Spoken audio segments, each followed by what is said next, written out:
오늘은 십계명이 무엇인지 살펴보겠습니다. 십계명은 율법의 요약으로 하나님의 자녀들이 지켜야 하는 가장 기초적인 법입니다. 하나님께서는 십계명을 통해 하나님 자신이 누구신지 그리고 하나님의 백성들은 어떻게 살아야 되는지 가르쳐 주시고 계십니다. 그래서 1계명부터 4계명까지는 하나님에 대한 계명들로 구성되어 있고 5계명부터 10계명까지는 사람에 대한 계명들로 구성되어 있습니다. 1계명부터 4계명까지의 하나님에 대한 계명들은 마음과 생명, 힘과 뜻을 다해 오직 하나님만을 사랑하는 것이 핵심이고 5계명부터 10계명까지의 사람에 대한 계명들은 이웃을 자기 몸처럼 사랑하는 것이 핵심입니다. 우리가 잘 알다시피 예수 그리스도께서 공적인 사역을 하실 때 한 율법사가 예수님을 시험하기 위해 다음과 같이 질문합니다. 선생님, 율법 중에서 어느 계명이 크나이까? 그때 예수께서 이렇게 말씀하시죠. 내 마음을 다하고 목숨을 다하고 뜻을 다하여 주 너의 하나님을 사랑하라 하셨으니 이것이 크고 첫째 되는 계명이요. 10계명으로 따지면 1계명부터 4계명까지가 여기에 속한다고 할 수 있습니다. 이어서 둘째도 그와 같으니 내 이웃을 내 자신과 같이 사랑하라 하셨으니 10계명으로 말하면 5계명부터 10계명까지가 여기에 해당하죠. 그리고 마지막으로 예수님께서 이렇게 말씀하셨습니다. 이 두 계명이 온 율법과 선지자의 강령이니라. 다시 말해 10계명은 온 율법의 핵심이라고 할 수 있습니다. 하나님께서 우리에게 주신 핵심적인 가르침인 이 10계명을 아는 것은 그래서 중요하다고 할 수 있습니다. 10계명이 어떤 계명이고 또 그 계명의 의미는 무엇인지 지금부터 하나씩 살펴보겠습니다. 그렇다면 첫 번째 질문, 제1계명은 무엇이며 그 의미는 무엇일까요? 제1계명은 너는 나 외에는 다른 신들을 두지 말라입니다. 이 계명은 오직 하나님만을 예배하고 섬기라는 의미이지요. 제1계명은 10계명에서 가장 중요한 계명으로 하나님 외에는 다른 신이 없다. 하나님 외에는 그 어떤 존재도 신이 될 수 없다.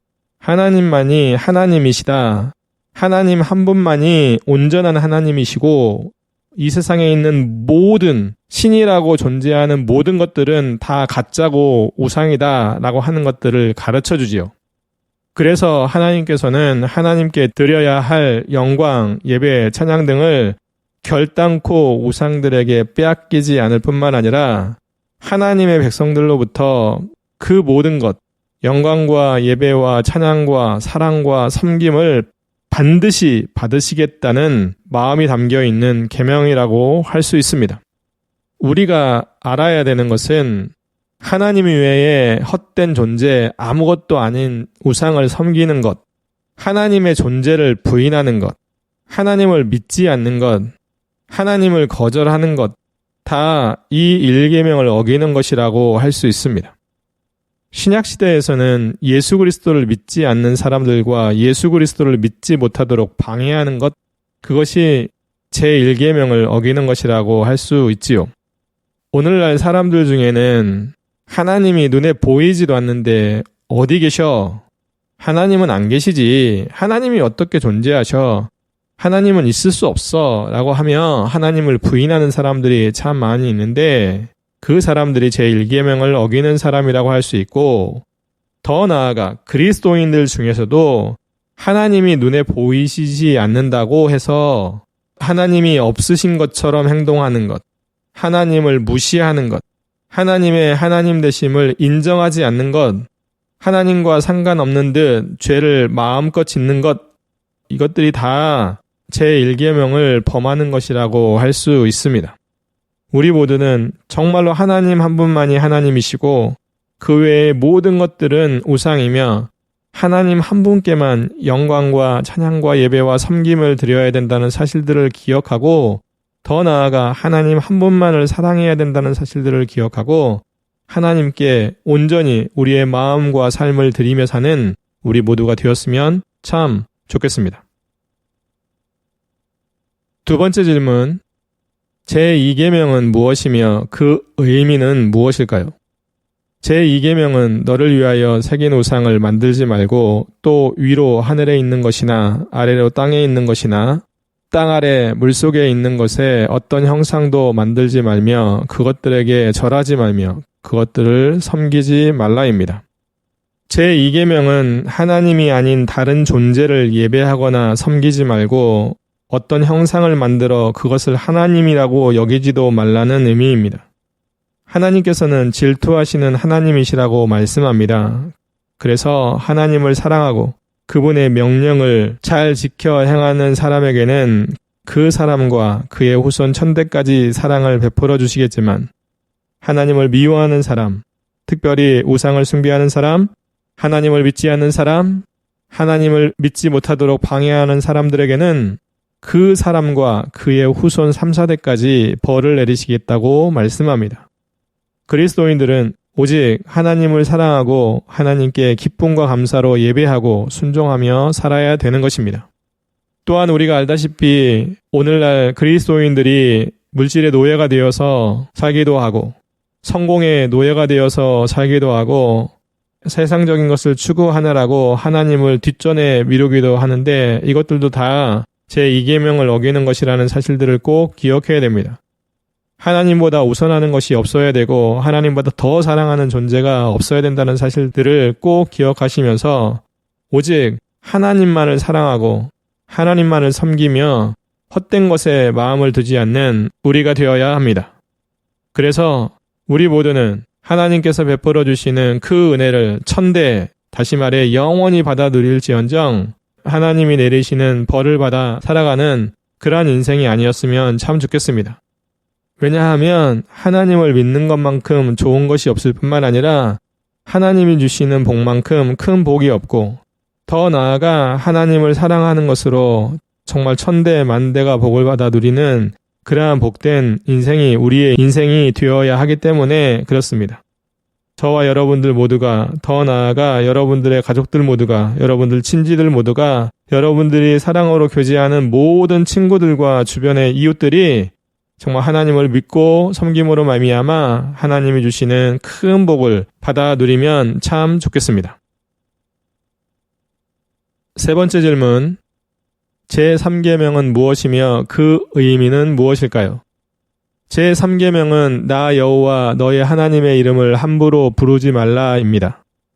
이 계명은 하나님의 이름을 바르고 거룩하게 사용하라는 의미입니다. 하나님의 이름을 부끄러워하거나 자신을 높이기 위한 수단으로 하나님의 이름을 사용하는 것은 안 됩니다. 또한 자신의 거짓을 감추거나 거짓 맹세를 하거나 거짓된 교리를 합리화시키기 위해 하나님의 이름을 사용하는 것도 안 되지요. 그뿐만 아닙니다. 하나님의 이름으로 농담을 하거나 다른 사람들을 저주하는 것도 안 되고 하나님을 비난하거나 욕하기 위해 하나님의 이름을 사용하는 것도 안 되며 그분의 이름을 헛되게 부르거나 함부로 가볍게 생각 없이 부르는 것들도 안 된다는 사실들. 더 나아가 그렇게 하는 것은 하나님의 이름을 모독하고 욕되게 하는 것이라는 것을 명심하셨으면 좋겠습니다. 오늘날 그리스도인들도 일상적인 삶들 가운데 하나님의 이름을 너무 가볍게 사용하는 경우가 참 많이 있습니다. 자기 자신의 의의를 드러내는데 하나님의 이름을 사용하는 경우도 있고 자기의 거짓을 감추기 위해 하나님의 이름을 사용하는 경우도 참 많이 있습니다. 그렇게 하는 것은 하나님 앞에 큰 죄를 짓는 것이라는 사실들을 기억하여 절대로 하나님의 이름을 더럽히거나 모욕하거나 가볍게 생각 없이 사용하는 저와 여러분들이 되지 않았으면 참 좋겠습니다.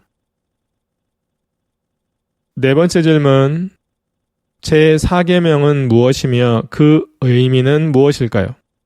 제4계명은 안식일을 기억하여 거룩한 날로 지켜라입니다. 이 계명은 안식일에는 하나님께서 6일 동안 만물을 창조하시고 7일째 쉬신 것처럼 사람들도 6일 동안 땀 흘려 힘써 일하고 7일째에는 하나님 안에서 쉴 뿐만 아니라 하나님께 예배를 드리고 찬양함으로 거룩하게 지내라는 의미입니다. 그리스도인들에게 안식일, 다시 말해 오늘날로 말하면 주일이죠. 주일에는 자신을 비롯해 가족들 그리고 함께 일하는 사람들이 다 일을 쉬고 세속적인 삶을 멀리해야 합니다.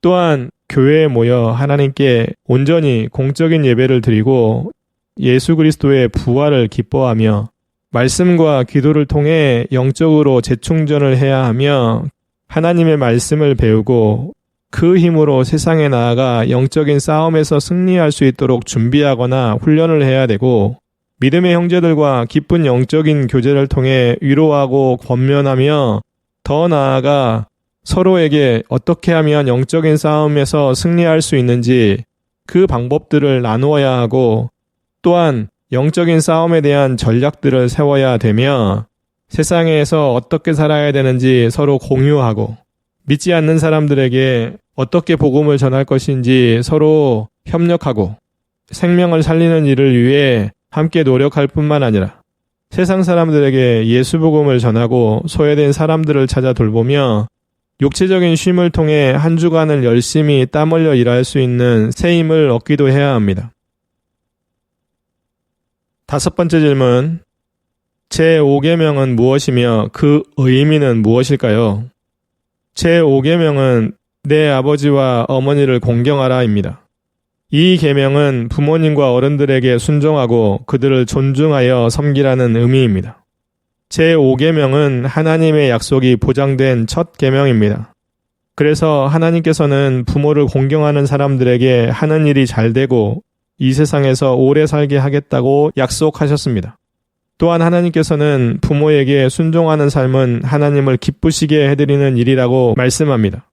그러기에 그리스도인들은 부모님과 어른들에게 순종하고 존경하여 섬김으로 하나님이 주시는 복을 받으며 살아야 됩니다. 더 나아가 그리스도인 부모들은 자녀들에게 어릴 때부터 하나님의 말씀을 잘 가르칠 뿐만 아니라 부모를 공경하고 순종하는 자녀들이 되도록 가르쳐 그 자녀들도 부모를 공경하고 순종함으로 하나님이 주시는 복을 받으며 살 수 있게 도와주어야 합니다. 사실 이 계명에서 생각해 볼 수 있는 게 하나 있다면 부모에게 순종하되 하나님의 말씀의 범위 안에서 순종해야 됩니다. 예를 들어 부모가 예수 그리스도를 믿지 않는 사람이어서 자녀들에게 예수 그리스도를 믿지 말라고 하거나 주일에 교회에 가지 말라고 하거나 하나님을 믿지 말라고 한다면 그 말씀은 거절해야 되죠. 다시 말해서 하나님의 말씀의 범위 안에서 순종하라고 하는 것임을 분명히 기억해야 되고 하나님의 말씀이 부모의 말씀보다 우선되며 더 중요하다는 사실들을 꼭 기억해야 됩니다.